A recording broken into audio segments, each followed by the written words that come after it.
कहानी है अनसुलझे रहस्य। नहीं सर, मेरी तबीयत कुछ ठीक नहीं। आप मेरी जगह सारिका को भेज दें। वो भी काफ़ी ज़हीन है। बढ़िया रिपोर्ट बना सकती है वो इस घटना पर। कृपया मुझे माफ़ कर दें। आरुषि के चेहरे पर अजब सी उलझन देख चीफ एडिटर श्यामल जी ने सारिका को बुला भेजा। मामला ही कुछ ऐसा था कि वो किसी ज़हीन और भरोसेमंद को ही भेजना चाहते थे। खबर लगी थी कि पिछले हफ्ते शहर से दूर आदिवासी बाहुल्य एक गांव में समाज और पंचायत ने सर्वसम्मति से गांव की एक लड़की की शादी सांप से करवा दी। क्योंकि वो सांप पिछले कुछ महीनों से लगभग हर रात उसके बिस्तर में उसके साथ सोया मिलता। लड़की ने जगह बदल दी तब भी वो वही अधमकता। रात को पहरा देकर भी देख लिया गांव वालों ने, पर वो कब और कैसे बिस्तर में आ घुसता वो समझ से परे था। श्यामल जी इसकी असलियत जानने के लिए आरुषि को भेजना चाहते थे, पर उसने साफ मना कर दिया। अपने केबिन में आकर पानी पीने के बाद आरुषि खुद को फाइलों में उलझाने की कोशिश करने लगी, पर मन अजीब सी बेचैनी में था। न चाह कर भी उसे वो सब याद आने लगा जो वो कब का भूल चुकी थी। पर इस सांप और लड़की की शादी वाली घटना ने फिर से सब कुरेद कर रख दिया मानो। लगभग 13 साल की रही होगी जब वो अपने नए मकान में आई थी, जो शहर से बाहर नई कॉलोनी में था। घर के दाईं तरफ छोटा सा गार्डन था जिसमें कुछ फूलों के पौधे लगे थे। शुरुआती कुछ दिनों के बाद एक चीज सभी गौर करने लगे थे कि एक छोटा सा सांप का बच्चा हमेशा उनके बगीचे में घूमता रहता। अधिकतर वो आरुषि को ही दिखता, क्योंकि उसकी आदत थी सुबह शाम पौधों में पानी देना या फिर फूलों के बीच बैठकर पढ़ना। जब भी उसकी नज़र सांप पर पड़ती वो चीखकर अंदर भाग आती। मगर न उसकी आदत छूटती बगीचे में जाने पड़ने की, न सांप वहां आना भूलता। जानकारों का कहना था कि वो जहरीला नहीं, तो उसे मारने का कोई औचित्य भी नहीं समझा परिवार वालों ने। आरुषि के दादाजी सांप का जहर उतारने का काम जानते थे और जड़ी बूटियों के भी जानकार थे। उन्होंने भी सांप की गतिविधियों पर गौर किया तो देखा कि वो हफ्ते में 3 दिन यथा मंगल, रवि और गुरुवार को जरूर दिखता। लेकिन समय हमेशा तभी होता जब आरुषि बगीचे में हो। घर परिवार के लोग अधिक तवज्जो नहीं दिए कभी, और खुद आरुषि भी इस पर इतना गौर न की। पर दादाजी, उन्हें सब कुछ सामान्य नहीं लग रहा था। घर के सदस्यों को सख्त हिदायत थी कि वो सांप को न छेड़ें। 10वीं की परीक्षा के बाद वो आरू को साथ गांव ले आए। लगभग 1 माह बाद आरू जब लौटी तो रिजल्ट आने वाले थे। इस बीच वो सांप किसी को नहीं दिखा बगीचे में। गर्मी बढ़ने लगी थी। लंबे दिनों के उबाऊ समय को काटना मुश्किल होता, मगर शाम होते ही वो बगीचे में डट जाती। सभी पेड़ पौधों को सहलाती बतियाती उसे बेहद सुकून मिलता। मगर सब पर भारी पड़ता वो सांप जो समय के साथ अब लंबा और मोटा हो गया था, पर पता नहीं क्यों डरावना नहीं लगता। सबसे अजीब बात कि वो हमेशा उसके सामने से ही निकलते दिखता, मानो उसे घूर रहा हो। कई बार खींचकर वो सोचती कि उसका बस चले तो सामने लगे बोगनवेलिया के कांटों में उसे लटका दे, पर दादाजी की याद आते वो कुर्ती अंदर आ जाती। सावन आ चुका था। नियम से शिव को जल चढ़ाने वाली माँ ने उसे भी इस बार बहलाते हुए कहा कि तुम भी शिव जी की पूजा करो तो सांप तुम्हारे पीछे नहीं आएगा। लगातार 3 सालों से इस सांप से त्रस्त आरू ने सोमवार की सुबह पूजा की तैयारी कर ली। फूल, भांग, दूध, दही सब रख कर लोटे में जल लाने आंगन में गई, और जल लेकर लौटी तो बुरी तरह चीखती बाहर भागी। बदहवास सांप सांप चिल्लाती वो कांप रही थी। पूछने पर और फिर पूजा के कमरे में जाकर देखा तो वही सांप आज अंदर शिवलिंग पर बैठा था। एक पल को सभी घबरा गए। फिर ताली की आवाज करने पर वो पूरे कमरे में इधर उधर भागने लगा। भैया बाहर से डंडा लाने लपके तब तक न जाने किधर से बाहर निकल गया ये कोई न देख सका। आनन फानन में दादाजी आ गए और एक ताबीज पहनाए आरू को।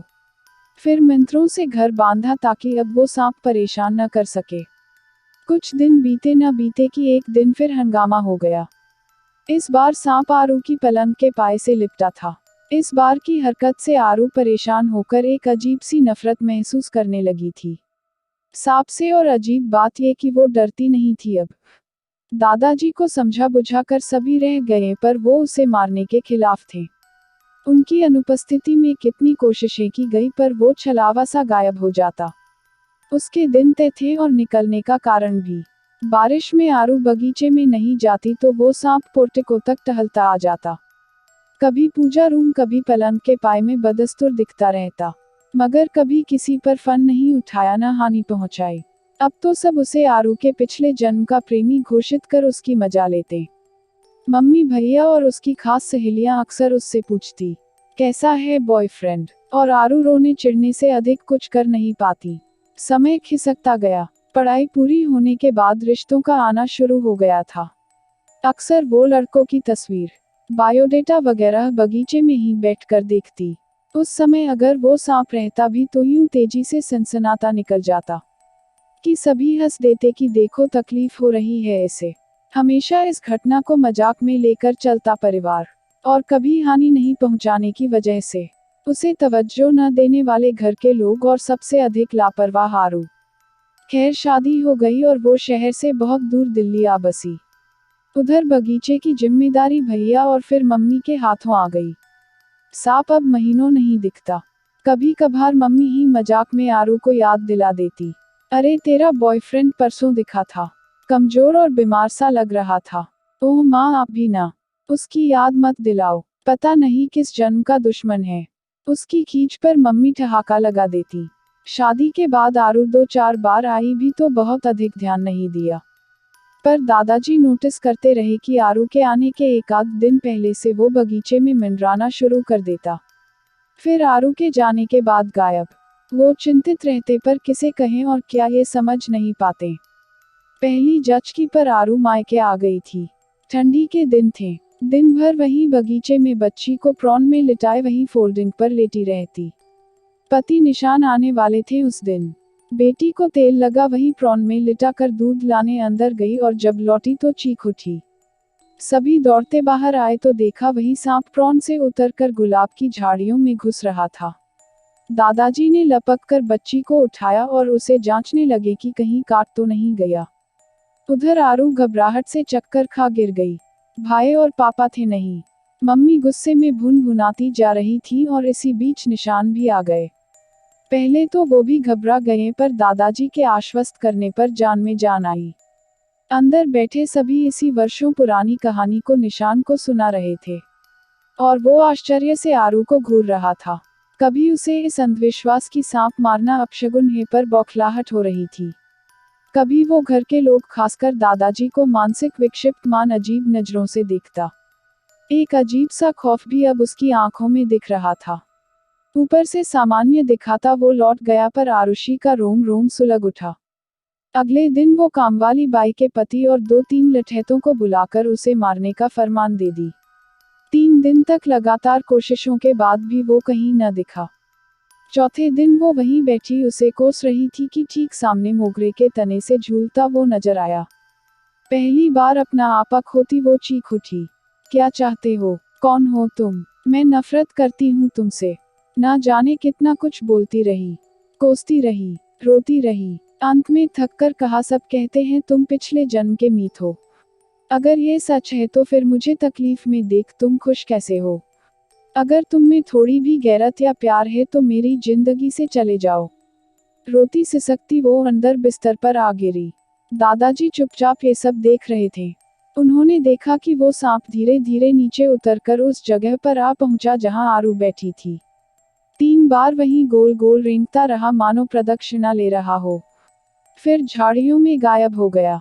अगली सुबह फिर कोहराम मचा था घर के बाहर। आरू भी चीख रही थी। सब आए तो देखा वही सांप बोगनवेलिया की झाड़ियों में कांटों से बिंधा पड़ा मृत लटक रहा था। 2.5 हाथ लंबा वो सांप इस तरह कांटों में बिंधा था मानो खुद को कांटों में गूंथ लिया हो। सबकी आंखों में आंसू थे। एक अजीब सा दुख था जो कहीं सुकून और भविष्य के लिए आश्वस्त कर रहा था, तो कहीं कलेजे में टीस भी रहा था। आरू कई दिनों तक रोती रही थी। पहली बार उसे लग रहा था कि जरूर वो कोई पिछले जन्म का अपना रहा होगा तभी तो। खैर धीरे धीरे जिंदगी पटरी पर लौट आई। निशान भी सब भूल चुके थे और अब उसकी चर्चा तक न थी। दादाजी जरूर एक बार उससे बोले थे, आरू कुछ चीजें हमारे समझ से परे होती हैं जिन्हें वहम या अंधविश्वास कहना भी सही नहीं, और एक बार की यकीन करना भी मुश्किल होता है। अंधेरे और उजाले के अस्तित्व के साथ सभी का अस्तित्व है, जिन्हें मानना न मानना हमारे हाथ में होते हुए भी शायद हमारे बस में नहीं। आज वर्षों बाद ऐसी ही घटना को सुन उसके जख्म ताज़ा हो गए। आंखों से 2 बूंद टपक पड़ा। अब ये उस पूर्व जन्म के मीत के लिए थे या नहीं, ये खुद आरुषि भी नहीं जानती थी। अगर आपको कहानी पसंद आए तो लाइक और शेयर कीजिए और चैनल को सब्सक्राइब करना मत भूलिए।